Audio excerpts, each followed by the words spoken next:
할렐루야. 이곳의 성도와 또한 인터넷으로 예배드리는 성도의 하나님의 크신 사랑과 은혜가 함께 하실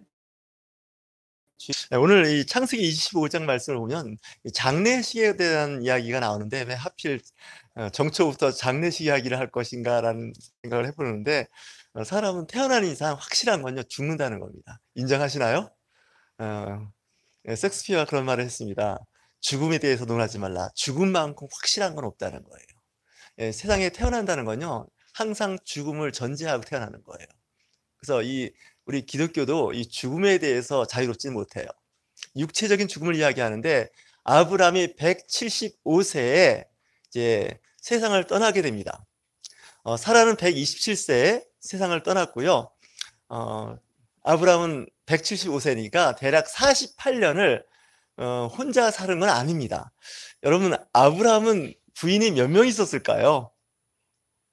보통 이제 그 애굽 여인, 어떻게 보면 사라의 종이었던 하갈하고 이제 사라와 하갈 이렇게 생각하는데 이제 창세기 지금이랑 혼자 못 사나 봅니다. 사라가 세상을 떠나니까 물론 하갈은 이제 멀리 떠나보냈기 때문에 없습니다. 이스마엘하고는. 그때 이제 장가를 갔는데 후처라고 성경에 기록되어 있는데 그두라라고 하는 여인을 얻었는데 하갈을 통해서는 이스마엘 한 명 낳았습니다. 그리고 사라를 통해서는 이삭 늦게 100세 하나 얻었습니다. 근데 후처는 생산력이 좋아갖고요. 100세도 넘은 거죠. 그 나이 되면. 그죠? 6명을 낳았습니다. 그래서 그 아브라함이 낳은 아들이 몇 명인가 했는데 8명을 낳았습니다. 이렇게 눈빛을 보니까 정말 그런가? 이렇게 생각하시는데 그거는 여러분들이 성경을 안 읽고 있다는 겁니다. 성경을 잘 읽어보시면 아브라함에게는 그 8명의 성경에 기록된 사람이 8명인데 아마 딸도 있었을 겁니다. 뭐 그분이라고 꼭 아들만 낳는 재주만 있을 것 같지는 않은데 이 당시는 딸을 낳으면 이름이나 그 기록에 안 돼 있습니다. 한 예를 든다면 야곱은 12아들이 있는 거 아실 겁니다. 근데 딸이 하나 있습니다. 레아의 딸 하나가 있는데 그 딸 이름이 디나입니다. 그러니까 이제 4명의 부인을 통해서 13남매를 낳았습니다. 근데 항상 아브라함의 12아들, 12족속이라 그러지 이 디나는 소위 말하는 카운트에 안 들어갔습니다. 그 당시는 아마도 이제 그 남성 중심의 가부장적 사회였기 때문에 특히 그랬는데 성경은 이제 간단하게 그 후처 그두라가 낳은 자녀에 대해서만 좀 이름만 이야기하지 특별히 이야기를 하지 않습니다. 그러니까 성경에서 주요했던 인물들은 이제 그 이스마엘과 이제 이삭이었죠. 이제 사실 이제 175세 살았다는 건 굉장히 오래 사는 거죠. 근데 요즘 시대가 점점 장수하는 시대라서 아마 이때와 같이 살지 않을까라는 생각이 듭니다. 사라가 127세 살았으니까 요즘에 건강 100세라고 안 그러고 요즘에 건강 120세라고 합니다. 참 이게 일반화된 용어가 되기가 쉽습니다. 지금 이 경제와 이 의료 시스템이 계속 이렇게 지속이 된다면 120년 정도 산다고 생각하는데 저도 그렇게 생각이 듭니다. 왜냐면 그 생물학적으로 사람이 장수하면 몇 세까지 살 수 있을까에 대한 학자들이 연구를 했는데 보통 120세에서 125세를 봅니다. 그러니까 130세, 140세 사는 사람도 있을 것이고 어떤 사람은 90, 80에 세상을 떠나는 사람도 있으니까 기대 여명이 한 120세까지 된다는 거죠. 나 벌써 이제 인생 정리하고 사업도 정리하고 좀 편하게 살려고 하는데 그러시면 곤란합니다. 앞으로 살아오는 시간보다 더 많은 시간을 이제 살아야 할 수도 있습니다. 어쨌든 사람은 언젠가는 세상을 떠나는데 175세 아브라함이 이제 그 세상을 떠나게 될 때 8절에 이렇게 이야기합니다. 나이가 높고 늙어서 기운이 다하여 죽어 자기 열조에게로 돌아가매. 그러니까 천수를 누리고 사는 사람입니다. 천수를 누리고 살았다는 것은 하늘이 주어진 수명을 다 하고 죽었다는 얘기죠. 중간에 뭐 암으로, 뭐 사고로, 자살 이런 경우는 천수를 누리고 살았다가 하지 않습니다. 여러분들에게도 이제 그런 은혜가 함께 하실 주의로 축원합니다. 사람들마다 뭐 다 생각은 다르지만 천수를 누리면서 이 기운이 다하여서 세상을 떠난다라는 것은 상당히 좀 좋은 은혜죠. 근데 그 아들들인 이삭과 이스마엘이 그를 마므렛 앞 헷족속 소알의 아들 에브론의 밭에 있는 막벨라 굴에 장사를 지냈다는 겁니다. 48년 전에 그 사라가 이제 그 장례 지냈던 그 무덤이 있습니다. 굴이 있는데 그 굴에 그 남편인 아브라함도 합장을 한 거죠. 같이 이제 그곳에 묻히게 됐습니다. 지금부터 정확하게 얘기한다면 3,900년 전 이야기입니다. 거의 4,000년 전 이야기를 지금 하고 있는 겁니다. 예. 굉장히 오래된 이야기를 하는데 그때도 마찬가지로 사람을 장례 지낼 때는 자녀들이 장례를 지내게 되는데 이스마엘과 이삭입니다. 사실 이 두 사람 관계는 적자와 서자 관계였고 창세기의 앞부분을 이렇게 보면 사이가 좋지 않았습니다. 이 서자와 적자는 사이가 좋을 리가 없어요. 적자들끼리도 사이가 안 좋은데 서자, 얼자가 끼면 사이가 좋을 리가 없어요. 예나 지금이나 4,000년 전이나 지금이나 앞으로도 이 자식들 간에 서로 간에 그런 여러 가지 갈등이 있다는 거 인정하셔야 됩니다. 근데 아버지가 세상을 떠나니까 둘이 만났다는 거죠. 성경엔 그와 같은 일도 있는데 이삭도 세상을 떠날 때 그의 아들 에서와 야곱이 같이 와서 장례를 지냅니다. 에서와 야곱은 사실 인생에서 서로 사는 스타일이 다른 사람입니다. 성격도 안 맞고 그럼에도 불구하고 아버지가 돌아가시니까 아들들이 모여서 장례를 지냈다는 거죠. 이거 참 그때나 지금이나 아름다운 풍습일 수 있습니다. 근데 아브라함의 직업을 보니까 이 사람은 목축업을 하는 사람입니다. 이 목축업을 하는 사람들은 한 곳에 정착하지 않고 계속 이동을 합니다. 풀이 있는 곳, 시냇물이 있는 곳, 그런 곳으로 늘 이동하다 보니까 이 부동산을 소유하지 않는 사람들입니다. 그렇지 않겠습니까? 유목민들이 땅을 사서 뭐 할 것이고 집이 있으면 뭐 합니까? 계속 이제 그 양떼와 소떼를 몰고 다니다 보면 그 정착할 곳이 있는 게 아니라 늘 노마드라 그러죠. 그 히브리어로 나그네 인생이라는 거죠. 그래서 여기저기 이제 그 소를 양떼를 염소떼를 몰고 다니다 보니까 정착하는 땅도 없었고 묘는 더 없습니다. 근데 자기 부인이 죽으니까 이 아브라함은 땅을 삽니다. 근데 그가 거처하는 땅이 헷족속들이 사는 땅이죠. 그 당시는 족장시대입니다. 특별히 나라가 이렇게 생성되던 4,000년 전이 아니다 보니까 한 족속 한 족속이 민족을 이루고 있으면서 그 기득권이란 땅을 갖고 있는 그 헷족속한테 부탁을 합니다. 내가 아내가 지금 세상을 떠나서 이 육체의 무덤이 필요한데 좀 나한테 좀 땅을 파시오 이렇게 헷족속한테 얘기했더니 헷족속들이 그렇게 이야기합니다. 우리 땅이 있으니까 당신들이 원하면 당신의 아내 정도의 무덤은 우리가 제공할 테니까 당신이 선택해서 장례를 하십시오 이렇게 얘기하는 거죠. 아브라함이 이 아비멜렉과 그 땅에 있는 헷족속과 사이가 좋았던 것 같아요. 그렇게 나올 정도면 사이가 나쁠 일은 없어요. 근데 이제 그 아브라함은 굳이 땅을 사서 그 아내를 이제 묘를 쓰겠다고 하니까 그 오늘 여기 나온 그 헷족속의 소발의 아들 에브론의 땅이 있습니다. 그러니까 헷족속은 자기들이 무덤이 있다는 거예요. 그러니까 자기 무덤에 와서 그냥 그 묘를 하나 좀 줄 테니까 쓰면 어떻겠습니까 했더니 아브라함은 아닙니다. 나도 좀 돈도 있으니까 내가 땅을 사서 좀 하고 싶은 땅이 있는데 보니까 에블론의 그 밭에 있는 굴이 있는 거예요. 그 굴에다가 내 아내를 장사해서 지내고 싶습니다. 그 땅까지 보니까 400세겔. 이스라엘 사람들은요 화폐 단위가 세겔을 씁니다. 예수님 때도 세겔 단위를 썼죠. 성전세 1세겔 이런 얘기가 나오지 않습니까? 화폐 단위인데 그 당시는 은을 달아줬습니다. 은 400세겔 이렇게 해가지고 땅을 사게 됩니다. 뭐 그 당시에 그 부동산 가격은 정확히 알 수 없지만 꽤 비싸게 값을 치릅니다. 그러니까 유목민이었지만 묘 하나만은 확실하게 자리를 잡아준 거죠. 그래서 이 묘 때문에 이제 그 나중에 이삭도 야곱도 거기에 그 막벨라 동굴에 그 무덤을 쓰게 된다는 거죠. 우리 속담에 그런 말이 있죠. 안 되면 조상 탓이고 잘 되면 자기 탓이라고. 근데 이런 말도 있습니다. 조상의 음덕이 있어야 된다고. 인정하시나요? 기독교인들이 참 문제가 뭐냐면 이 조상의 은덕을 잘 인정하지 않는 분위기라는 거예요. 이 할아버지, 증조 할아버지가 덕을 쌓고 그 지역에서 유지로서 잘 살았으면 그 자손이 그 지역이나 그 주변 사람들 이웃 관계에서 상당히 편하게 사는 수가 있습니다. 여전히 표정이 무표정한 거 보니까 그런 혜택을 거의 안 받았다는 표정들입니다. 저도 그런 생각을 해봤습니다. 어렸을 때 성장하면서 좀 부모님이 아니면 할아버지가 살아 계셔서 좀 역량이 있었으면 좀 괜찮았을 텐데, 친구들 보니까 자기 할아버지가 산을 5만 평 산을 사놓은 게 있고, 밭이 2만 평 이렇게 있는, 어떻게 보면 이제 요즘 말하면 지주라 그러죠. 지주, 땅의 주인, 이런 지주들이 있는데 앞에 대자가 보면 대지주가 됩니다. 여전히 표정이 이렇게 감동이 없는 거 보니까 나하고는 아무 상관없는 얘기를 하는 것 같다는 생각이 드는데, 이렇게 이제 조상들이 그 큰 땅을 갖고 있으면 자손들은 좀 덕을 봅니다. 조상 덕을 봅니다.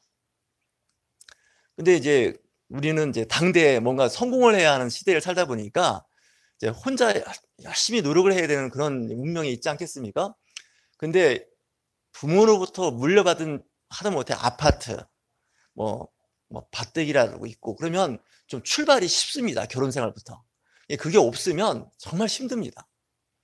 그게 잘못하면 평생 고생해도 쉽지가 않은 그런 일을 우리가 경험하게 되는데, 이 아브라함은 이 묘를 잘 써놨기 때문에 그 손자까지, 거의 증손자까지, 지금도 이스라엘 사람들은 이 막벨라라고 하는 이 동물에 대한 그 애정이 지금도 있어서 그곳에 도시도 세우고 교회도 세우고 그런 겁니다. 4,000년 동안이옵니다. 그래서 이 유대인들은 지금도 기득권은 아니지만 그 부동산이라고 할까요? 이 막벨라 땅에 대한 굉장히 애착이 있습니다. 이거 우리의 조상이 4,000년 전에 은 400세겔을 지불하고 산 땅이니까 이건 내 땅이야, 이렇게 되는 거죠. 그거 400세겔을, 그 당시 400세겔이 꽤 큰 돈입니다. 정확히 계량할 수는 없지만 꽤 큰 돈인데, 그거를 4,000년 동안 복리를 계산해봐라. 그 돈이 적겠냐? 아마 몇십 조가 될 수도 있고 그 이상이 될 수도 있는 돈이 됩니다. 설교 시간에 할 얘기는 아닌데, 여러분들 혹시 주식을 하시나요? 여전히 표정이 없는 거 보니까 아무 상관없는 것 같습니다. 주식을 하거나 요즘에 좀 시들해지긴 했지만 코인이라는 거 아십니까? 암호화폐. 조금 이제 아시는 눈빛인 것 같은데, 저는 가끔 그런 생각을 합니다. 약간 제가 좀 도박하는 근성이 있어서 그런지 몰라도 좀 해보라고 합니다. 좀 수업료를 낸다 생각하고 한번 해보라고 합니다. 해볼 필요가 있습니다. 그리스도인들은 그런 거에 대해서 별로 이렇게 몰래 하죠. 기독교인들은 교회에서 특히 얘기 안 합니다. 왜냐면 은혜가 안 된다, 교회 와서 나 로또 샀다, 이렇게 얘기하는 사람 한 명도 없습니다. 다 샀는데 얘기 안 합니다, 교회에서는. 왜냐면 교회는 그런 얘기 하는 곳이 아니라 생각을 합니다. 그러다 보니까 늘 하는 얘기죠. 기독교인들 약간 위선이 늘어요. 앞뒤가 안 맞고 자꾸 이게 숨겨요. 나중에 보면 다 로또도 하고 코인도 하고, 심한 경우는 어떤 사람은 로또 해가지고 내지는 코인 해가지고 주식해서 폭락했다고 막 여러 가지 힘든 얘기를 하는데, 목사님들이 설교 시간에 좀 얘기를 해줬으면 좋겠다는 생각이 들어요. 영적 권위로. 무슨 얘기 하려고 저 목사가 저러나 그러는데, 이게 굉장히 중요해요. 이 사람은 살면서 경제 활동을 하셔야 돼요. 이 성경에 나오는 모든 사람들 다 경제 활동을 했어요. 아브라함도 가축을 키웠어요. 그 지역은 이게 풀이 많이 자라는 지역이 아니기 때문에 소는 못 키워요. 이 풀이 이제 많이 자라야 최소한 50cm, 1cm씩은 자라야 소를 키우지, 풀이 이게 잘 못 자라는 것은요, 염소나 양밖에 못 키워요. 왜냐면 소는 워낙 많이 먹기 때문에 소위 말하는 가성비가 너무 안 좋아요. 이스라엘에서 나오는 모든 그 목축 이야기는 양 이야기에 참 많이 나와요, 유난히. 왜 그러면 양은 몸집이 작아서 풀을 많이 먹지 않고 관리하기가 쉬운 거죠. 소를 키워서 털을 얻는다, 이거 어려워요. 근데 양을 키우면 털을 얻을 수가 있어요. 가죽도 얻을 수 있고 고기도 얻을 수 있고. 그 지역은 양이 참 좋은 거죠. 근데 아브라함이나 이삭이나 야곱은 목축업을 했고, 이삭은 특별히 농사를 지었어요. 잘 아시는 것 같이 농사를 지었더니 하나님께서 복을 주셔서 100배의 소득이 있었다는 거예요. 그러니까 1억을 코인에 투자했더니 어느 날 그 코인이 100억이 된 거예요. 갈수록 좀 이상해진다 생각하실지 모르지만 그런 얘기예요. 그러면 근데 주식을 투자했더니 주식이 100배로 올라갔다는 얘기는 못 들었어요, 아직까지. 단기간에는. 소리 걸더라고요. 이 코인은 굉장히 위험한 거라고. 그래서 제가 그랬어요. 위험한 것일수록 돈이 됩니다, 그랬습니다. 안정적인 건 돈이 안 됩니다, 이렇게 얘기했죠. 큰일 났습니다. 오늘 예배 끝나고부터 그냥 지금 뭔가 지금 리스크가 큰 것 같고 지금 여러분들이 하시려고 하는데, 하시거나 말거나 여러분들 마음인데, 여튼간에 그 세상은 그렇습니다. 약간의 그 도박 같은 리스크가 있는 일들을 하는데 이 관리를 잘 하셔야 됩니다. 잘못하면 한 방에 날아가는 수가 있고요. 그것 때문에 평생 고생하는 게 아니라 내 자식까지 고생하는 수가 있습니다. 근데 잘 되면 내 자식 계속 잘 되는 이런 일들이 있는데, 성경에 이렇게 보면 그 당시 아브라함이나 이삭이나 야곱은 상당히 큰 거부였습니다. 요즘 말로 하면 거의 재벌이었던 것 같아요. 그런 얘기 들어보셨어요? 설교 시간에? 아브라함은 재벌이었어요. 그래서 그 해적속들이 주여라는 표현을 쓸 정도예요. 요즘 말로 회장님이 이야기하는 거예요. 그러면서 회장님이 쓰시겠다 그러면 우리 땅에서 얼마든지 땅 많으니까 쓰십시오. 10,000평? 10만 평 쓰시라니까요. 지금도 아프리카나 그 뭐 이렇게 좀 개발도상국 뭐 남미 같은 데 가면 정부에서 내가 여기 좀 공장을 짓고 뭔가 개발하고 싶습니다. 스마트폰을 만들고 싶은데 남미 그 멕시코에다가 공장을 짓겠습니다. 그러면요. 아마 멕시코 정부에서는 대통령이 그럴 거예요. 땅 얼마나 필요하십니까? 삼성. 한 100만 평 필요한데요. 100만 평이요? 아유, 있는 게 땅밖에 없습니다. 우리나라. 200만 평 드릴 테니까 쓰십시오. 이거예요. 그래서 아프리카 사람들이 우리 한국 사람들 보면 그런 얘기 많이 해요. 지금도 좀 투자 좀 해달라 그래요. 우리나라에. 여러분들이 갖고 있는 정도 돈이면요, 그 지역사회 유지로 살 수 있어요. 아프리카에 가면. 전 그걸 느꼈어요. 그래서 아프리카의 대통령들이 가끔 한국에도 와요. 근데 신문에 안 나와요. 왜냐면 별로 이렇게 주요한 인물이 아니라고 생각하기 때문에 그래요. 그분들 늘 와서 이제 대한민국이 살만 해졌으니까 아프리카에 좀 투자 좀 했으면 좋겠다고. 무슨 투자요? 와서 공장 좀 지어달라 그래요. 예를 들면 그럼 공장을 지어달라 그러면 뭐 여러 가지 기반 시설이 있어야 될 거 아닙니까? 근데 그분들 늘 그래요. 우린 땅은 얼마든지 노동력을 얼마든지 제공할 테니까 좀 이게 좀 소위 말하는 좀 잘 되는 그런 공장이나 그 사업장을 만들어서 우리 이 아프리카 사람을 고용하고 월급도 주고, 월급도 이렇게 많이 안 줘도 되니까 그렇게 이해하는 거죠. 그렇게 했던 나라가 사실 중국이었습니다. 그 중국은 전 세계 공장이라고 할 만큼 유럽이나 미국에서 꽤 괜찮은, 우리나라도 그렇죠. 그 공장을 세웠습니다. 그래서 땅을 50년씩 와서 계약하고 쓸 수 있도록 뭐 이렇게 했죠. 그래서 많은 회사들이 중국에 갔죠. 그러니까 중국이 저렇게 빠르게 성장할 수 있었던 거는 이 선진국들의 많은 그 산업체들이 거의 이주했기 때문에 가능했던 겁니다. 그거 외에는 없습니다, 사실은. 요즘은 이제 베트남으로 많이 간다 그래요. 베트남은 이제 평균 연령이 34세여서 젊다 그래요. 그러니까 생산성이라든지 지금 이렇게 코로나로 인해서 굉장히 어려움에도 불구하고 경제 그 성장 그 속도를 보니까 굉장히 빨라요. 지금도 뭐 7, 8%의 성장률을 보이고 있는 거 보면 베트남이 참 괜찮다는 생각이 들 정도인데, 여하튼 간에 성경적으로 잘 적응해 보시면 참 그때나 지금이나 좀 재테크가 되셔야 됩니다. 저는 이런 생각합니다. 목사로서 정말 하고 싶은 말입니다. 여러분들이 부자가 되고 여러분이 잘 돼야 이 교회가 부자가 됩니다. 정말입니다. 맨날 여러분들이 지지리궁상으로 살면 교회도 지지리궁상이 되고 목사도 가난해집니다. 인정할 거 인정하자고요. 예. 그러니까 여러분들이 잘 되셔야 돼요. 크리스찬들이 잘 돼야 돼요. 맨날 넌 크리스찬들한테 가서 돈이나 빌리고 아쉬운 소리 하시면 안 돼요. 하나님께 영광이 다 가려지는 거예요. 걔네 경건하다고 고상한 척하면서 맨날 돈은 없어서 얻어먹고 돈 빌리러 다니면 이거 아닙니다. 제가 설교가 잘 풀리고 있나 모르겠네. 왔더니 이상한 얘기 한다고 그러는데. 그래서 이 땅을 비싸게 산 거예요. 400세겔이요. 그 신학자들이 말하면요, 굉장히 큰 돈을 샀다는 거예요. 실제 땅은 100세겔도 안 될 수 있는 땅을 400세겔 사버린 거예요. 그러니까 그 해적수들이 좋아했겠어요? 안 좋아했겠어요? 원래 그냥 묘쓰라고 했는데 구태여 돈을 내겠다는 거예요.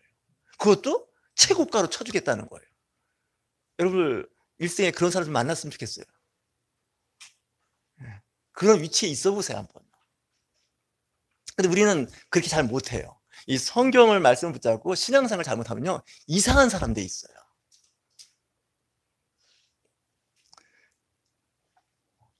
막벨라 굴에 장사를 지냈다는 건요, 그 당시 최고의 묘를 썼다는 거예요. 우리는 그냥 한 평 내 자리 들어갈 이렇게 뭐 그것도 뭐 좀 나쁘지는 않은데, 아브라함이 생각을 한 거예요. 내 아내를 이게 장례를 지내면서 나도 그 자리에 가야 되고 내 아들, 내 손자, 그 애들이 다 거길 가야 되는 거예요. 그래서 이 굴에 장례를 지면 그 굴 앞에는 밭이 있었어요. 여기 보면 밭이라고 나오지 않습니까? 에브론에 밭을 산 거예요. 근데 그 밭 안에 뭐가 있다고요? 굴이 있는 거예요. 묘지가 있는 거예요. 그러니까 묘지만 달랑 산 게 아니에요, 이게 지금 이야기는. 이 헤브론, 이 땅의 그 무덤은 훗날 예루살렘과 그 이스라엘이 세워지는 땅이 돼요. 그리고 지금도 이제 그 기득권, 내 주상 땅이라는 얘기를 할 수 있어요. 샀기 때문에 그래요. 제가 전에 목사가 되기 전에 캐나다를 한번 여행한 적이 있어요. 그때 캐나다를 여행한 거는 비행기 시간이 안 맞아갖고 일주일을 이제 체류할 수밖에 없어서 가만히 있자니 심심하고, 그래서 이제 어떤 분이 온 김에 2박 3일 그 퀘벡주라고 있습니다. 몬트리올 그 도시가 있는, 옛날에 1976년에 몬트리올 올림픽 한 거 기억나시나요? 퀘벡주를 한번 가보라 그래서 그때 아마 여행사를 통해서 여행을 했는데, 그때 가이드가 그런 얘기를 해주더라고요. 그 한 어떤 주를 이야기하면서 이 주는 인디언들하고 그 이민 왔던 그 뭐 프랑스 사람이든 그 영국 사람이든 간에 갈등이 없는 한 주가 있다는 거예요. 우리나라가 팔도라 그러면 충청도가 예를 들어서 인디언들하고 갈등이 없는 도나 마찬가지예요. 왜 그러냐 했더니 그 인디언 추장하고 거래를 했다는 거예요. 영국 사람이. 이 주를 내가 사겠다고. 얼마에 산 줄 아시나요? 유럽에서 가져간 염소 한 마리하고 한 주를 바꿨어요. 거래가 된 거예요. 그러니까 이제 예를 들어서 1000만 평이 있다 그러면 이 1000만 평 땅이 있는데 이거를 우리가 좀 썼으면 좋겠다 그랬더니 인디언들이 원래 살던 땅 아닙니까? 그 땅들이. 근데 그냥 은 아니고 우리가 그 대가를 지불하겠다고. 그 대가가 뭐예요? 그랬더니 우리가 갖고 염소가 한 마리 있는데 이거 어때요? 근데 추장이 보니까 처음 보는 동물인 거예요, 이 염소가. 유럽산 염소니까. 그러고 보니까 이 염소가 뭐 새끼도 낳고 뭐 이런다는 거예요. 또 이제 추장은 그런 생각도 했겠죠. 뭐 전쟁해봐야 뭐 어차피 안 되는 거예요. 거기서 염소 한 마리하고 그 주 하나를, 캐나다 땅이 굉장히 크잖아요. 거래를 한 거예요. 그러고 나니까 인디언들의 습격을 받거나 태클이 안 걸리는 거, 그죠? 왜? 거래해서 이게 계산이 된 거예요, 이거는요. 뭐 싸든 비싸든 상관없어요. 그러니까 돈 주고 거래한 건 문제가 안 돼요. 이 뺏거나 강탈하거나 속였을 때 문제가 되는 거지 합법적으로 하면 문제가 안 돼요. 그래서 거기는 피를 거의 안 흘렸다는 거예요. 아실 거예요. 그 캐나다나 뭐 미국이나 그 남쪽에 있는 남미 있던 그 식민지들이 엄청난 피를 흘렸어요. 전쟁에서. 힘들었던 거예요. 근데 이 거래에서 이렇게 깔끔하게 끝나면요, 이 문제가 거의 안 돼요. 성경을 잘 보시면 이 성경에서 하는 그 메시지가 좀 있어요. 이걸 잘 보셔야 돼요. 그냥 아브라함이 이삭을 낳고 이삭이 야곱을 낳고 이런 얘기는 이 초등학생들이 성경 공부할 때 하는 얘기고 그 얘기가 안 중요해요. 그들이 그 시대에 어떤 영향력을 갖고 살았는데 해쪽 수하고 굉장히 관계가 좋았어요. 이 아브라함은. 제가 보니까 이삭이나 야곱은 약간 조금 찌질한 구석이 좀 있어요. 보면 이렇게. 능력도 그렇고. 근데 아브라함은 확실히 믿음의 조상이어서 그런지 좀 뽀대가 있어요. 스타일이 달라요. 그래가지고 이제 딱 포맷을 해놓죠. 원래 이 사람은 잘 아시는 것 같이 갈대아 우르 사람이었다가 하란으로 이주했다가 또 이제 가나안, 지금 팔레스타인 지역에 정착했다가 또 흉년 들었다가 애굽으로 갔다가 돌아왔다가 그냥 어떻게 보면 이제 정처 없이 막 다닌 거예요. 그러니까 나그네 인생을 살았어요. 나그네 인생을 사는데 하나님께서 그를 복을 주셨다는 거예요. 하나님께서 이렇게 택하시고 부르실 때는요, 절대로 알몸으로 보내고 막 그러지 않으세요. 여러분 그 딸 시집 보낼 때 알몸으로 시집 보내는 그 친정어머니 계세요? 그분은 볼 것도 없이 악당이에요. 뭔가 이렇게 없어도 바리바리 싸서 이렇게 보내는 게 그 부모의 마음이잖아요. 그 아버지 하나님도 마찬가지예요. 뭐 이렇게 하라고 하면 그냥 너 혼자 한번 해봐. 맨땅에 헤딩해봐. 이러지는 않으세요. 나름대로 도와주시는데 아브라함에게도 만남의 복을 주시고 이삭에게도 만남의 복을 주시면서 복을 주셔요. 풍요롭게 해주세요. 그 지역에 영향력을 갖게 해주세요.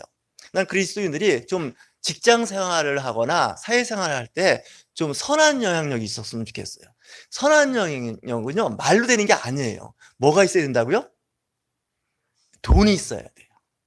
은과 금과 가축이 있어야 돼요. 재능도 하나의 환전하면 돈이 될 수 있어요. 기술, 그죠? 어떤 아이디어. 요즘에는 이제 지적재산권이 인정받으니까 뭐 창의적인 뭐 특허라든가 실용신안, 이것도 다 그 돈이에요, 사실은. 누가 사겠다 그러면 예, 환전이 가능한 것들이잖아요. 이런 걸 통해서 크리스찬들이 세워나가는 거예요. 제가 이렇게 좀 책을 보면서 이 유대인들의 사상을 봤더니 유대인들은 전 세계에 다 퍼졌어요. 이 퍼지게 된 그 배경에는 그 바벨론 포로 생활한 것이 결정타였어요. 이 바벨론 포로 생활을 통해서 지금 그 아시겠지만 뭐 이란이나 이라크 쪽에 이제 강제로 이주를 했는데 70년 만에 한 5만 명이 돌아와요. 수르바벨을 통해서. 근데 나머지 사람들은 70년 살았어요. 이 수르바벨도 원래는 그 뜻이 바벨론에서 태어났다는 뜻이에요. 이 수르바벨이라는 이 지도자도 그냥 거기 살 수 있는 사람이에요. 70년이면요. 거기서 태어난 사람이 70살이라는 뜻이에요. 그러면 그 바벨론 언어 쓰게 돼 있어요. 문화가 일단 굉장히 익숙해요. 그래서 상당수는 돌아왔지만 또 상당수는 거기에 정착하고 그 고레스 왕이 각자 알아서 가고 싶은 대로 가라고. 이스라엘 사람만 풀어준 게 아니에요, 그 당시. 그 주변에 바벨론 느부갓네살이 점령했던 수많은 인재들을 이제 포로로 잡아왔지 않았습니까? 다니엘과 사드락과 메삭과 아벳노 이런 사람이 많았어요, 사실은. 다 돌려보내요. 근데 돌려보낼 때 아니 난 여기가 좋은데? 그럼 사는 거예요. 비근한 예로 2차 대전 때 일본이 패망했을 때 그 강제징용으로 갔던 그 한국 사람이 있는데 그 해방이 되면서 왔어요. 근데 안 온 사람도 꽤 많아요. 수십만 명이에요. 제일동포라고 아시나요? 제가 알기로는 제일동포가 꽤 많아요. 몇십만 되는데 이분들은 그때 그냥 일본에 남아있는 사람들이에요. 이스라엘 사람들도 바벨론 포로에서 흩어졌어요. 그래서 사도 바울이 고린도에 갔더니 거기도 유대인이 있고 빌립보 교회도 갔더니 빌립보란 지역에 갔더니 거기도 유대인이 있는 거예요. 심지어 로마에도 유대인들이 있어요. 왜 그럴까요? 바벨론 포로 이후에 흩어진 거예요. 다 흩어진 거죠. 그러니까 흩어져 있으니까 유대인들은 전 세계 다 있어요. 중국에도 있고 일본에도 이상하게 대한민국만 없대요. 유대인촌이. 근데 이 유대인촌의 특성이 보면 뭐 다른 거 다 부자촌이에요. 제 여동생이 그 캘리포니아 LA에서 좀 오래 살았는데 거기도 이제 각 세계 사람들이 이민와 살잖아요. 이제 한국 사람들은 주로 그 오렌지 카운티라고 하나요? 그런 쪽에 이제 한국 사람이 모여 살고, 그러니까 차이나타운이 있고, 예, 코리안타운이 있는 거예요. 그죠? 근데 일본 사람들도 그 LA에 사는데 거기는 이제 사람들이 많지 않아서 그런지 리틀 도쿄래요. 거기는. 그리고 이제 1970년대 베트남 사람들이 보트 피플에서 공산화될 때 미국으로 온 사람들이 꽤 많아요. 예, 그 사람들도 LA에 정착했는데 리틀 사이공. 사이공이 낯설긴 하지만 그래도 들어본 기억 나시죠? 예. 지금 호치민시가 과거에 이제 사이공이었죠. 그래서 그 사람들은 그 리틀 사이공이라 그래서 그 지역이 있더라고요. 제가 한번 동생이 그 베트남 칼국수 한번 사주겠다 그래서 미국에 있을 때 갔더니 저는 깜짝 놀랐어요. 국기가 걸려 있는데 옛날 그 베트남 국기가 걸려 있어요. 예, 기억나시나요? 베트남 국기? 지금 베트남 국기하고 달라요. 그래서 거기는 이제 그 지역 이름이 도시 이름이 리틀 사이공이에요. 보트 피플 있는 사람들이 모여서 사는 거예요. 근데 제가 한번 그때 물어봤어요. 이 동네에서 어느 민족, 어느 나라 사람들이 가장 잘 사냐 했더니 볼 것도 없이 유대인촌이 제일 잘 산대요. 그러니까 러시아에도 유대인이 살 거죠. 그죠? 다 유대인이 사는데 일반적으로 거의 대부분이 이 유대인들이 사는 그 동네가 좋은 동네이면서 부자들이 많다는 거죠. 그래서 이 유대인들은 예수 그리스도를 받아들이지 않았지만 구약에서 말하는 그 물질의 축복을 받은 것 같아요. 물질적인 축복을 받은 거예요. 왜? 우리의 조상 아브람, 이삭, 야곱이 다 재벌이었거든요. 부자였어요. 그래서 이 풍요로운 그런 삶을 살았던 거죠. 하나님께서 그에게 그 부자 되는 능력을 주신 거죠. 왜냐면 그 부자가 되는 건요, 본인이 노력을 하면 되게 이런 말 있잖아요. 큰 부자는 하늘에서 낸다고. 그 뭐냐면 그 운이 따라줘야 돼요. 큰 부자는. 근데 운을 누가 잡고 있는 거냐면 하나님 붙잡고 있다는 거예요. 투자했더니 돈이 되는 거예요. 그죠? 사두었더니 막 올라가는 거예요. 야, 코인 제가 아는 분이 그러더라고요. 자기는 그 1,000만 원어치 코인을 샀는데 그때 1,000만 원이 있어서 샀대요, 코인을. 근데 그게 26억까지 올라갔대요. 별로 놀라지도 않는데 여러분들은 무슨 얘기를 해야 올라갈지 모르겠어요. 1,000만 원에 26억은 큰 돈이에요. 물론 지금 코인이 엉망이 돼서 다시 1,000만 원이 됐대요. 교회 다니는 분인데 속으로 했어요. 좀 20몇 억 될 때 좀 잘 좀 해보지 좀. 그때는 그냥 그러니까 하여튼 그래요. 좀 이게 어떻게 보면 사행심리, 뭐 저 목사도 가만 보니까 한탕주의네, 뭐 이렇게 생각할 수 있는데 이 성경은 한탕주의가 의외로 많아요, 사실. 예, 꾸준히 이렇게 상승하는 사람도 있지만 쫙 올라가는 사람이 있어요. 여러분 그 빌딩 올라갈 때 이제 세 가지가 있더라고요, 보니까. 걸어서 계단, 그러니까 비상 계단을 올라가는 게 있어요. 그게 올라가는 게 10층 정도는 괜찮은데 그 이상 올라가면 힘들어요. 다리도 아프고 지쳐요. 근데 좀 그 백화점 같은 데 또 이렇게 보니까 올라가는데 에스컬레이터라는 게 있어요. 우리 지하철 탈 때 에스컬레이터가 좀 많죠. 그죠? 올려놓으면 한 두세 층은 올라가요. 근데 그 뭐 20층, 30층을 다 에스컬레이터를 운영하는 건물은 없어요. 이건 가성비가 안 좋은 거예요. 그럼 세 번째 뭐냐? 엘리베이터라는 거 아시나요? 타보셨죠? 제 전에 어느 지역에 살 때 그 애들이 이제 어느 아파트에 왔더니 계속 아파트 그 엘리베이터 버튼을 눌러서 1층에서 2층 오르락내리락 하는 거예요.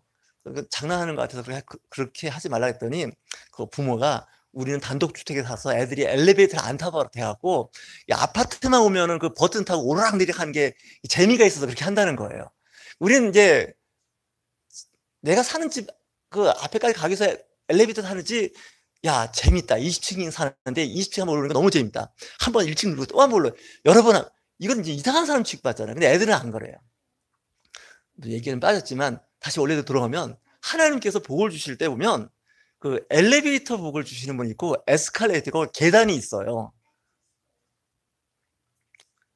그래서 우리는 직장에서 초고속 승진한 사람을 엘리베이터를 탔다 그래요. 들어오자마자 그냥 수직 상승하는 거예요. 주식 사시는 분들 그렇잖아요. 사자마자 그 수직의 곡선을 그리면서 올라가는 주가가 있으면 얼마나 좋겠어요. 이제 그런 걸 보면 달라요. 보통 우리가 낙하산 인사라고 하지만요. 이 낙하산 인사는요. 엘리베이터를 탄 사람이에요. 이 사람은요. 한 번에 100층을 누르면 100층 중에 올라가는 거예요. 아무도 못 말려요. 근데 100층을 여러분들 걸어서 올라가 보세요. 아침에 걸어서 올라가면요. 모르겠어요. 개인 차이는 있겠지만 잘못하면요. 저녁 때나 도착할 수 있어요. 근데 좀 돈 좀 주고 그죠? 100층짜리는 돈을 내라 그러더라고요. 진짜로. 넘는 거는. 좀 더 얘기에 빠졌는데 남산에 가면 남산타워 아시죠? 혹시 엘리베이터 타고 올라가 보신 적 있는 분 계신가요? 네. 지금은 얼마인지 모르는데 그 당시 7,000원이었어요. 그 남산타워 올라가는데 7,000원을 내야 그 엘리베이터 타고 쫙 올라가는 거예요. 서울시내 4분인데 근데 제가 거기서 이렇게 기다리고 있는데 막 그 어떤 분하고 오각대가 다투는 얘기를 들었어요. 뭐냐면 아니 엘리베이터에 돈 받는 데가 어디 있냐는 거예요. 아파트 타고 백화점 타도 아무 소리 없는데 왜 이 남산타워는 돈을 내냐는 거예요. 그것도 7,000원씩이나. 그래서 이거 돈 내게 돼 있는 거라고 막 그랬는데 그냥 그 어르신은 도저히 이해를 못 하겠다는 거예요. 무슨 놈의 그 엘리베이터를 돈을 내고 타냐고. 뭐 그래서 그런가 보다 했는데 저는 샀으니까 뭐 돈 내라면 내는 거지 뭐 이렇게 생각하잖아요. 그죠? 지난번에 이제 그 저희 칠남매가 부산에 모였어요. 한 명도 안 빠지고. 저희는 제가 칠남매에서 6번째인데 저희 형제들 아무도 안 죽었어요. 하나님 은혜 가운데 다 살아있어요. 더 늦기 전에 한번 부산에 모여서 같이 식사 한번 하자고. 그래서 이제 아내 남편을 다 떼어놓고 7남매만 모이라 그랬어요. 그거 하고 나서 후유증이 컸어요. 그 부인과 남편들이 가만 안 두더라고요. 니들끼리 잘 먹고 잘 살아라 뭐 이래가면서 막 하는데 어쨌든 모여서 그 부산에도 보니까 한 100층짜리 이상 되는 무슨 건물이 있는 것 같아요. 그 누이가 거기에 예매했으니까 제 기억에 2만 원이 넘는 것 같았어요. 굉장히 비싸요. 그래서 아이씨 저런 데까지 올라가는데 돈을 이렇게 내가면서 엘리베이터 케이블카 타는 돈도 아까워 죽겠는데 그죠? 엘리베이터를 타는 돈 더 아까운 거예요. 그 짧게 뭐 1, 2분도 안 걸리잖아요. 쫙 올라가는데 그 돈을 내라는 거예요. 근데 이런 생각도 해봤어요. 싫으면 말고 강요하는 거 아니잖아요. 그죠? 자기가 돈 내고 타는 거잖아요. 근데 인생도 가만 보면 좀 그런 게 좀 있어요. 난 그래서 우리 또 오고 싶은 성도들이 좀 2023년도에 좀 코인 좀 했으면 좋겠어요. 이제서야 웃는 것 같아요. 주식은 별로 안 올라요. 주식은 보니까 이제 계단이나 에스컬레이터 수준이에요. 코인은 연말에 가서 이제 제 멱살 잡힐 일만 남을 것 같아요. 목사님이 그때 코인하라 그랬고 지금 깡통 찼는데. 여튼 간에 세상은요, 기회가 많아요. 제가 보기에는. 기회 놓쳤다. 아유, 그때 투자했어야 되는데. 이 검증이 되면요, 안전성이 검증되면 이미 늦었어요. 이걸 할 필요가 없어요. 항상 위험한 것을 무릅쓰는 사람들. 그래서 역사를 보니까 항상 위험한 것을 감수하고 한 사람들은 뭔가 됐어요, 사실은. 물론 망한 사람도 많아요. 감옥 간 사람도 있고 자살한 사람도 있어요. 근데 그런 사람만 보면 아무것도 못해, 또. 그렇지 않습니까? 야, 기껏 공부시켜서 서울대 갔더니 데모하다가 죽었대. 야, 서울대는 갈 곳이 아니야. 이런 부분 하나도 없어요. 뭐 그렇다 죽은 사람도 있어요, 사실은. 진짜로. 역사적으로. 과거에. 근데 그거 갖고서 야, 서울대 가면 안 돼. 그냥 거기 가면 안 돼. 이런 사람은 없어요.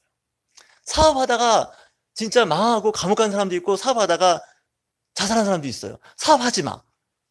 이건 또 아니에요. 더 심하게 얘기할까요? 교회 얘기할게요. 교회 다니다가 파산한 사람도 있어요. 진짜예요. 또 목사님한테 기도까지, 안수 기도까지 받았는데 파산했어요. 이럴 때마다 목사님 제가 그냥 부담스럽고 힘들어요. 다행히 우리 교회는 그런 사람 없어요. 저한테 안수 받고 망한 사람이. 근데 큰 교회는 있대요, 그런 사람들이. 그렇다고 아이씨 목사님이 이제 안수 안 한다고. 아이씨 기껏 했더니 망했다고. 그리고 자살했대. 우리 속담에 그런 말 있잖아요. 구더기 무서워서 장 못 담그냐. 그런 일도 있어요. 아주 없을 수 없어요. 교회도 마찬가지. 교회 갔더니 야, 이 교회냐, 이게 무슨 격투기장 같다, 교회가. 뭐 그런 사람이 있어요. 그 여의도에 어떤 목사님이 설교하는 걸 들었는데 지하철에서 막 어느 분이 싸우더래요. 근데 그 옆에는 어르신이 그러더래요. 싸우려면 교회 가서 싸우라고. 나 그 말 듣고 깜짝 놀랐어요. 교회에서 싸우는 걸 많이 본 거예요, 그분이. 그죠? 안 좋은 추억이 있는 거예요. 그러니까 싸우려면 어디 가서 싸우라고요? 교회 가서 싸우라고. 교회가 사회적으로 덕스럽지 못한 일들을 많이 보이다 보니까 그런 얘기들이 막 나오잖아요. 사실 교회에서 그럴 수 있어요. 교회에서 이제 막 다투고 싸운단 말이에요. 근데 여러분들 그거 보실 때 어떤 생각이 들까요? 교회 나가지 말지. 이거 뭐 바깥에서 사는 것도 힘들어지네. 교회 갔더니 또 교회에서도 못 볼 걸 보내. 뭐 이런 분도 있어요. 근데 어떤 분은 뭐 싸우면 싸웠지만 내 신앙 내 믿음도 지켜야 되니까, 그죠? 그냥 꾸준히 교회를 잘 다니는 분도 있어요. 근데 누가 결국 위너가 되냐면 후자예요. 교회 갔더니 정말 좀 덕스러운 것도 없고 정말 오히려 더 힘들고 어렵다. 그럴 수 있어요, 교회가 사실은.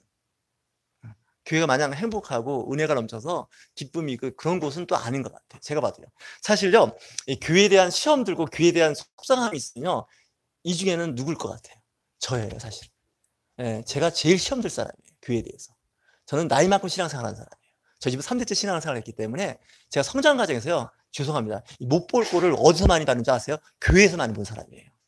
우리 학교나 바깥에서 보는 것보다 교회에서 안 좋은 걸 더 많이 봤어요. 교회를 늘 다녔으니까. 그렇다고 해서 교회를 떠난 적은 없어요. 왜냐면 뭐 좀 지나간 과거지만 제가 중학교 3학년에서 고등학교 1학년 올라갈 때 저희 교회가 깨지는 아픔이 있었어요. 시골 교회가. 그래갖고 담임 목사님 면직당했어요. 그렇게 되다 보니까 교회가 분란이 일어나 버린 거예요. 그래서 막 그 교회가 이렇게 소위 말하는 폐가 갈린 거죠. 그때 이제 제가 주일학교 출신인데 저희 주일학교 때 저를 가르쳤던 그 집사님이 한 분 계셨어요. 그래서 제가 이렇게 중학교 3학년에서 고1 올라갈 때니까 저보고 그러더라고요. 교회도 사람이 사는 곳이어서 이제 주일학교 때 잘 배웠을 거 아니에요. 잘 가르쳤고. 근데 그런 모습을 보니까 그 선생님이면서 집사님이 좀 무한한 거예요. 사실 제자 저한테 볼 때. 그래서 교회도 사람이 사는 곳이어서 이런 일이 생긴다고. 근데 제 어린 나이에 전 접수를 했어요. 그렇지. 사람이 사는 곳은 다 그런 곳이지. 예. 그걸 이해하고 이렇게 신앙생활을 해야지. 야, 교회는 천사들만 모인 곳인데, 야, 천사는 별로 없는 것 같고, 거의 없는 것 같고, 다 악마들만 모여서 서로 있는 것 같다. 이렇게 생각하는데, 뭐 그런 표현도 되지만 사실은 안 그래요. 교회는 그런 곳이에요. 그러면서 교회는 계속 이렇게 유지도 되고, 그래요. 특히 이 카톨릭하고 달라서 개신교는 좀 특이해요. 제가 봐도. 이 카톨릭은요, 보니까, 거기 있는 뭐 주임 신부나 신부님이 어느 날 기분 나쁘다고 이 성당에 뛰쳐나가서 성당을 개척하는 신부님들 여지껏 한 번도 들어본 적이 없어요. 혹시 주변에 신부님이 튀어나가고 성당을 다시 차렸다는 성당 혹시 보신 적 있으세요? 있으면 좀 저한테 얘기 좀 해주세요. 성당은 안 그래요. 성당은 그냥 이렇게 3, 4년마다 순환도 하지만 싫으면 싫은 대로 좋은 대로 이렇게 가능하지. 저 그쪽 잘 모르겠지만 그 집에 있는 한 신부님 여러 분 있으면 나를 따르라 해서 따로 이렇게 개척하거나 그러지 않아요. 근데 개신교는 교회가 이제 많아졌잖아요. 교파도 많아지고 교회도 많아졌고, 그런데 꼭 그 교회가 만들어지는 과정을 보면요, 좋게 안 만들어져요. 교회는요, 꼭 분열하면서 교회가 많아지고 교회가 성장하는 걸 볼 때마다 이게 교회인가 이런 생각이 들 때가 있어요. 혹시 그런 생각 안 드셨었어요? 제가 이렇게 표정을 보니까 생각 없이 교회를 다니시는 것 같아요. 네, 정말로. 저는 생각이 많은 사람이어서 늘 봤어요. 이 개신교는요, 꼭 그래서 지금 제가 가끔 하는 말 있잖아요. 어느 지역에 가면 제일교회가 있어요. 교단 말 안 할게요. 제일교회가 있으면 그 다음에 생긴 교회가 무슨 교회인지 아세요? 중앙교회예요. 그 뭔지 아세요? 제일교회에서 판 깨고 나온 사람이 중앙교회를 세운 거예요. 예, 그게 개신교회예요. 그러면서 교회가 많아져요. 그리고 성도도 많아지고. 물론 이제 해석하고 적용하는 게 다 다르긴 하지만, 근데 어쨌든 하나님의 교회는 이렇게 저렇게 세워져요. 그래서 이 교회는 갈등이 있는 곳입니다. 여러분 이거 인정하셔야 돼요. 교회 갔더니 갈등이 없고 천사들만 모인 것 같다. 이건 지상교회가 아니에요. 천상의 교회예요. 천국에서 있는 거지 이 땅에서는 기대하시면 안 돼요. 시험 들어요. 그건요. 시험 들어요. 갔더니 목사님 도저히 볼 게 없더라. 그 목사 뭘 보냐. 거기 직분자들, 주요 직분자들 보니까 바깥에서도 그런 사람 못 만난다. 어디 교회 안에 그런 사람들이 아니냐. 이게 교회입니다. 인정하시나요? 네, 그러시면 교회 다닐 수 있어요. 저는 이런 생각을 해봐요. 여러분들 육적 맷집이라는 거 아시죠? 몸의 맷집이요. 군대를 갔다 오신 분들은 알아요. 많이 맞아보면요, 이 매에 대한 그 맷집이 생겨요. 처음에는 한두 대도 못 맞게 생겼는데 자꾸 맞아보면요, 한 자리에서 40대도 맞아본 적이 있어요. 제가 전혀 그렇게 생각 안 하시는 것 같은데 맞아봤어요. 전 많이 맞아봤어요. 근데 처음에는 못 맞겠는데 나중에 맞으니까 그냥 맞을만 하더라고요. 좋은 건 아닌데 맞을만 해요. 예. 권투 선수들 권투할 때, 타이틀 매치 할 때 이 맞는 맷집부터 키운대요. 아무리 복싱을 잘해도 한두 방에 쓰러지면 끝나는 거예요. 근데 이제 교회니까 이 영적 맷집이 있으셔야 됩니다. 여러분들 영적 맷집이 없으면 교회 못 다니십니다. 영적 맷집이 있는 사람들은 교회에서 험한 꼴을 다 봐도 맷집이 좋으니까 영적 맷집 다녀요. 이런 거 갖고 사람 사는 게 다 그렇지. 목사님도 사람인데, 장로님도 이러면 다니는데, 이 맷집이 나쁜 사람들이, 교회 갔더니 사악하더라. 악마들은 거기 다 있는 것 같더라. 이름만 하나님의 교회라고 붙였지, 사는 걸 보니까, 이 정도 맷집이 있으면 괜찮은 거예요. 다닐만 하는 거예요. 예. 그래서 이 영적 맷집을 키우셔야 돼요. 예, 직장도 좀 확대하면요, 직장에 딱 들어갔어요. 수십 대 1 경쟁률을 뚫고 직장에 딱 들어서, 진짜 철밥통이에요. 정렬 보장 많은 직장이에요. 갔는데 이 직장 다닐 수 없는 직장이에요. 보니까 이 상사가 퇴근을 안 하고 꼭 일을 시키면 꼭 퇴근할 때 일을 시켜. 환장하겠어요. 다닐 수도 없고 안 다닐 수도 없고. 남들은 좋은 직장 들어갔다고 막 부러워하는데 나는 하루하루가 지옥 같아요. 아침에 출근하기 싫어요. 그래서 요즘에 그 직장 들어간 사람의 그 직원의 70%가 1, 2년 안에 다 그만두고 나온대요. 걔들이 뭐가 부족해요? 실력이요? 허우대요? 면접할 때 그 어려운 면접을 다 통과해서 들어온 애들이에요. 근데 뭐가 없어요? 직장 생활에 대한 맷집이 없는 거예요. 내가 그 토플 토익 점수 아주 높은 점수 받고 직장에 들어왔더니 상사가 뭘 시키냐 했더니 커피 타오래. 남자인 나한테. 여자도 아닌 남자한테. 그러면서 나는 아메리카노 어떻게 타달라고 그러고 시모나인가 타달라고 그러고 난 또 믹스 커피 달라고 그러고 막 그러는 거예요. 어쨌든 한두 번 그러는데 1년 내내 그러는 거예요. 아이씨 뭐야 이거. 근데다가 또 좀 창의적이고 좋은 일을 시키려나 했더니 복사해 오라는 거예요. 이거 내일 회의가 있는데 거기 회의에 오는 사람 70명이니까 70명에 해당되는 그 복사를 20페이지짜리를 70개씩 복사하는 거예요. 어쩌다 처음 들어가지면 그럴 수 있다 해서 했더니 한 달 내내 몇 번 시키는 게 다 복사만 시키는 거예요. 옛날에 어떤 사람도 있었냐면요. 나가서 담배 사오래, 근무 시간에. 내가 그래도 명문대학을 나왔고 우수한 성적으로 들어온 사람한테 뭘 사오라고요? 내가 담배를 피는 사람 같으면 내가 내 담배도 살 겸 나갔다 올 수 있는데 난 담배 안 피고 냄새 싫은 거를 담배를 사오라는 거예요. 요즘 말로 그냥 환장하겠는 거예요. 내가 이 직장을 더 다녀야 할지 말아야 될지. 그래서 내가 쭉 보니까 나보다 5년, 6년 먼저 들어온 사람 보니까 거의 비스무리한 일을 하고 있는 거예요. 그럼 어떻게 생각해요? 사표서 관둬야겠다. 내가 여기서 내 인생을 망칠 수 없다. 이렇게 생각되는 거예요. 직장을 또 바꿨더니 거기도 거의 비슷한 구조예요. 자, 할 말이 많은데 그냥 여기까지 하려고 합니다. 이 나그네의 삶이 쉽지가 않아요. 이 아브라함 부자였어요. 굉장히 큰 부자였지만 자기 땅이 없어요. 땅이 없는데 그 땅 주인한테 사야 되는 거예요. 그리고 자기는 이방인이에요. 이방인인데 현지에 살고 있는 헷 족속 에그론이라는 사람의 밭을 사야 되는 거예요. 근데 그 값을 적당히 칠 수가 없는 거예요. 큰 돈을 치르고 땅을 사서 그 땅을 갖는 거죠. 그래서 그 땅을 사고 뭐 이렇게 은 400세겔을 지불했다는 건요.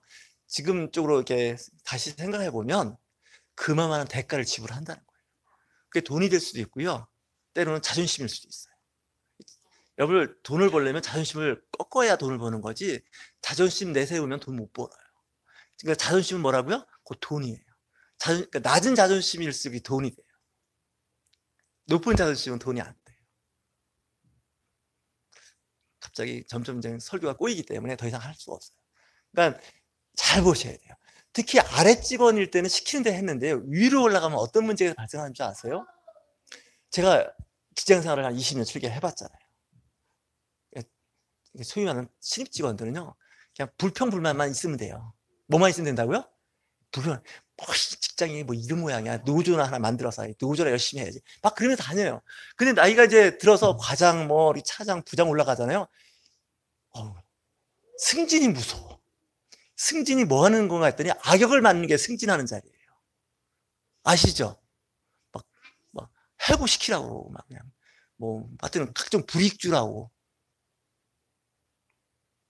제가 아는 대학 총장님은 사립학교는 총장에서 좋다 그랬더니 갔더니 이사장님 부르더니 어느 교수 해고시키라고 막 그러더래요. 자기 보고. 환장하겠더래요. 막 말도 안 되는 걸 막 시키는데 그분이 이거 설교 들을 수도 있어요, 지금. 그래서 관뒀대요. 더 이상 못하겠다고.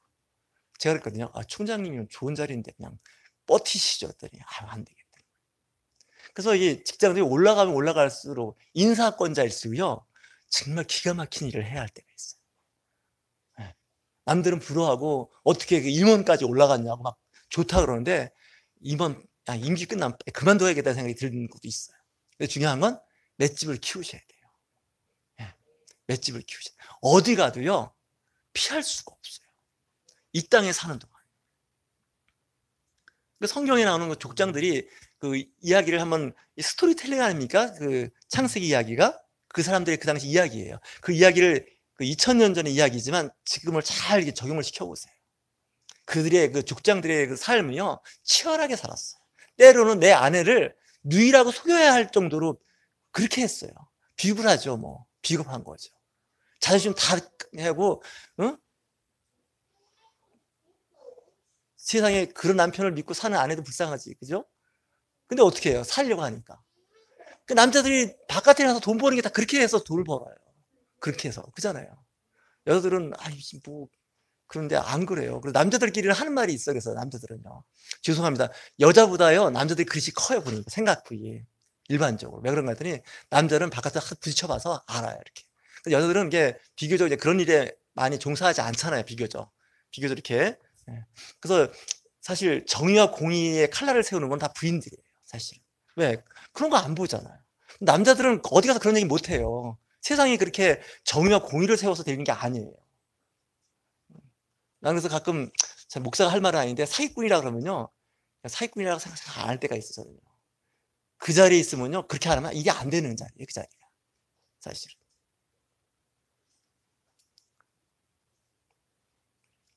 네, 그럼에도 불구하고 하나님의 세계, 하나님 나라는요. 다 세워나가요.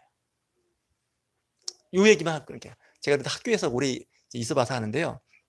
명문대학 가도요, 이 학생들 앉는 자리에 가보면 이 책상 위에 깨알 같은 글씨가 잔뜩 있어요. 아니, 글씨는 노트에다 쓰는 거지 누가 책상에다 글씨를 써요. 그죠? 그건 무슨 얘기예요? 그리고 이 벽 쪽은요, 글씨가 빼곡하게 또 써 있어요. 벽에다 글씨 쓰는 거 아니잖아요. 재밌는 건요, 명문대학일수록 그게 많아요. 지방에 뭐 좀 이렇게 공부하는 데가 깨끗해요, 거기는. 왜 깨끗해요? 공부의 뜻이 없어요. 책상에도 안 쓰고 벽에도 안 써요, 그쪽 학생들은. 정말이에요. 얼마 전에 학생 하나가 저기 한강에서 다리에 뛰어내렸어요. 걔가 늘 1등 하는 애예요. 전교 1등 하는 애예요. 근데 성적이 10등으로 떨어졌어요. 살맛이 안 나요. 그래서 그냥 생각도 못해서 한강에 떨어졌어요. 네, 어떻게 이제 살아남았는데, 여러분들 500명 있는 학생 중에 200등 하는 애가 300등 떨어졌다가 자살해요? 100등에 떨어졌는데 자살할까요, 안 할까요? 안 해요, 걔는. 뭐 100등이나 200등이나 별 관심 없어요. 근데 1등 하는 애가, 전교 1등 하는 애가 7등, 8등 내지 20등 떨어지면요, 살맛이 안 나요. 진짜예요. 신앙생활도 마찬가지라니까요. 잘하다가 이게 막 미끄러지면요, 교회 안 다녀요. 나도 한때 교회 다니고 직분자였는데 나 교회 안 다닌다고 해요. 그때 상처가 너무 컸던 거예요. 근데 이제 저는 이제 늘 그러죠. 저는 요즘에 그런 얘기 잘 안 하는데, 처음 교회 오신 분은요, 이 교회 처음 오셨는데 교회에 대한 환상을 좀 깨시는 게 좋을 것 같다 그래요. 왜냐면 교회는 그런 곳이 아니에요. 영적 맷집을 키워나가는 곳이에요. 세상에서는 육적. 그러면서 이게 단단하게 세워져 나가는 거지, 어느 날 갑자기 되는 거 아니에요. 저도 이렇게 목회하고 제 신앙생활을 해보면서 느꼈던 게, 교회에 대한 실망, 교회에 대한 어떤 여러 가지 어려움, 심지어는 하나님에 대한 그 쓴뿌리, 제가 하나님에 대한 쓴뿌리가 있는 사람입니다. 목사가 할 말은 아닌데 있어요, 제가. 누구한테 있다고요? 네, 성도도 있지만 하나님에 대한 불만이 많은 사람이에요. 제가 늘 잘해요. 투덜이 숨어프라고. 그게 다 이유가 있어요, 사실. 이유가. 근데 그 과정을 지내야 돼요, 사실. 그래야 단단해지고 신앙이 일취월장 커지지. 야, 교회 갔더니 도저히 안 되겠다. 집에서 그냥 인터넷으로 예배드려야겠다. 나는 오직 예수님이다. 오직 하나님이다. 오직 하나님의 나라다. 사람하고는 안 논다. 이런 사람을 우리는 뭐라 그러는지 알아요? 우리 업계에서는요, 악당이라 그래요. 그런 사람을 뭐라 그런다고요? 악당이라고 해요. 그럴 리가 없어요. 오직 예수, 오직 하나님. 나 하나님하고만 내 신앙을 하지 사람들하고는 교제 안 한다. 예, 왜 그러냐면 상처받거든요. 상처 주고. 그러다 보니 관계가 나빠지죠. 그러면 기분이 나빠요. 그러니까 오직 나와 함께 하실 분은 오직 예수님이라고. 이런 사람을 우리 뭐라 그런다고요? 악당이라고 해요. 예, 진짜 악당이에요, 이런 사람들. 나쁜 사람이에요. 그런 세상은, 또 교회는 그런 사람들이 서로 어우러서 사는 거예요.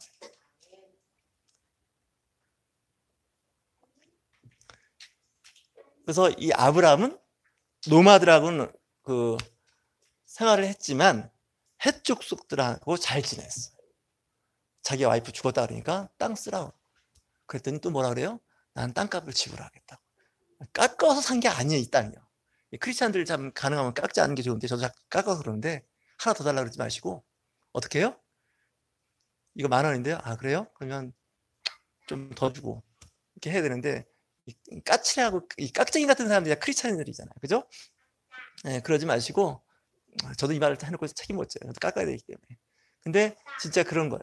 네, 그래서 크리스찬들이 좀 멋있었으면 좋겠는데, 하나님한테 기도해 보세요. 나 좀 멋있게 살고 싶은데 이 상태에서 멋있게 안 됩니다. 그래서 하나님께서 주잖아요. 뭐 나중에 또 이제 이삭 이야기를 하겠지만, 이삭이 100배 축복받은 비결이 있어요. 이 시대에는 100배 축복받는 게 뭔가 했더니 코인인 것 같아요. 암호화폐라고. 설교가 이상해졌는데, 동영상 나가면 또 뭐라 그래. 제 설교 유튜브 동영상 올리면 댓글이 하나도 안 달려요. 포기한 것 같아. 저 사람하고 얘기할 필요가 없다. 하여튼 간에 좀 그렇게 해보세요. 그러면서 하나님께 영광 돌립니다. 해보세요. 하여튼 그 아브라함의 그 생활 패턴을 잘 배우셔서 믿음의 조상, 복의 근원이 됐지 않습니까? 예, 그런 사람이 되시길 저와 여러분들이 함께 하시길 주의 이름으로 축원합니다.